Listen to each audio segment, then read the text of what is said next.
एक बार एक शिकारी शिकार करने के लिए जंगल में पहुंचा। उसने अपने तीर पर बहुत ही खतरनाक जहर लगाया और शिकार को निशाना बना करके उसने तीर को छोड़ा, लेकिन उसका तीर चूक गया और तीर एक पेड़ पर जा लगा। वह पेड़ बहुत ही हरा भरा और बहुत सारे तोते उस पेड़ पर रहते थे। जैसे ही वह जहरीला तीर उस पेड़ पर जाकर लगा, वह पेड़ धीरे धीरे सूखने लगा और उस पेड़ पर जो भी तोते रहते थे वह एक एक करके उस पेड़ को छोड़कर जाने लगे। उस बड़े से पेड़ के कोट में एक बहुत ही बूढ़ा तोता रहता था जो बहुत ही धर्मात्मा और अच्छे मन का था।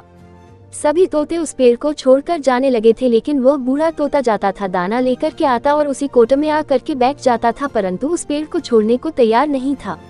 बूढ़े तोते के साथियों ने कई बार आकर के उसे समझाया कि यह पेड़ सूख रहा है और किसी दिन गिर भी जाएगा, चलो किसी और पेड़ पर चल कर रहा जाए, परंतु वह बूढ़ा तोता वहां से जाने को तैयार नहीं हो रहा था।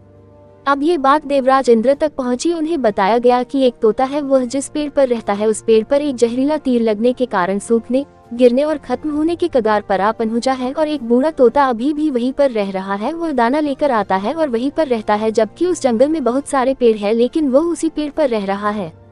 देवराज इंद्र प्रकट हुए और उस बूढ़े तोते से कहने लगे कि आप बहुत धर्मात्मा हैं, बहुत ही अच्छे मन के हैं, लेकिन आप इस पेड़ को छोड़कर किसी और पेड़ पर चले जाइए, क्योंकि यह पेड़ कुछ ही दिनों में गिर जाएगा। तालाब के पास में बहुत से बड़े बड़े हरे भरे पेड़ हैं, बड़े बड़े कोट हैं, उन पेड़ों पर फल भी लगे हुए हैं, उन्हें वहीं पर तोड़कर खा सकते हैं, परंतु यहाँ से आप चले जाए। तोता बोला, माफ कीजिएगा, इस पेड़ ने मुझे जीवन दिया है, शिकारियों से मेरी रक्षा की है, हर मौश में मेरे साथ रहा है, ये कोट मेरा घर है, यहाँ मैं पला बड़ा हूँ, इस पेड़ को मैं छोड़कर कैसे जा सकता हूँ? इस पर संकट आया है तो क्या मैं इसे छोड़कर चला जाऊं? मैं ऐसा कभी नहीं कर सकता। देवराज इंद्र तोते के इस बात से बहुत ही प्रसन्न हुए। उन्होंने तोते से कहा, मैं आपके इस बात से बहुत ही खुश हूँ, मांगो जो आपको मांगना हो। उस बूढ़े तोते ने कहा, मुझे बस इतना मांगना है कि जिस पेड़ ने मुझे जन्म दिया, जहाँ मैं रहा पला बड़ा, जिसे आप मेरा जन्मभूमि कह सकते हो, आप इसे फिर से वैसा ही हरा भरा कर दो जैसा ये था। देवराज इंद्र ने अमृत से उस पेड़ को सिंच दिया और पहले की तरह हरा भरा कर दिया। अब वापस से उस पेड़ पर आकर के बाकी तोते रहने लगे। वह बूढ़ा तोता कुछ समय तक और जिंदा रहा, फिर उसकी मृत्यु हो गई और वह स्वर्ग में चला गया।